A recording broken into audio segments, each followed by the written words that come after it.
শাওনৰ পথাৰত কৃষকৰ ব্যস্ততা ওপৰলৈ মূৰ তুলিবলৈ সময় নোপোৱা জাক জাক ৰোৱনীৰ ব্যস্ততা নাঙলৰ শিৰলুত সোণফলা মাটিৰ কামনা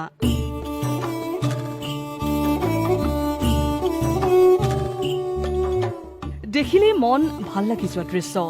অসমীয়া গ্ৰাম্য জীৱনৰ এক নিভাঁজ ছবি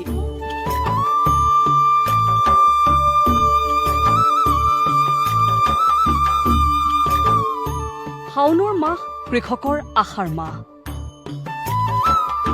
এয়া যে চহা কৃষকৰ কৃষিকাৰ্য কৰাৰ সময় এই দৃশ্য তিনিচুকীয়াৰ বৰুৱাখোলা গাঁৱৰ আজিও অঞ্চলবাসীয়ে জীয়াই ৰাখিছে অসমীয়া পৰম্পৰা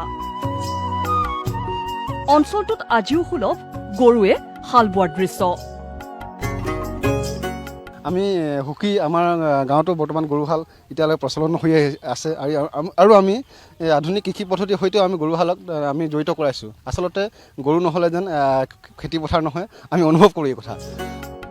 প্ৰচণ্ড ৰ'দকো নেওচি এনেদৰে ন ভুই ৰুইছে জীয়ৰী বোৱাৰীহঁতে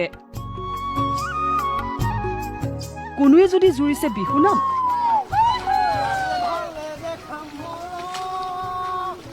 কোনোৱে আকৌ কৰিছে কবিতা আবৃত্তি শাওনীয়া পথাৰত যাওঁ বুলি নক'বা শাওনীয়া পথাৰত তুমি যাওঁ বুলি নক'বা মনে তৰা তুমি গুচি গ'লে কজলা মেঘে পাতি থাকে উফোন ঝৰ ঝৰকৈ সৰি থাকে এজাক দুপাল পিতা বৰষুণ কবিয়ে কোৱাৰ দৰে পথাৰ তোমাৰো স্বীকৃতি আছে তুমি কোনোবা আদিতম মানুহৰ সংগ্ৰামৰ ইতিহাস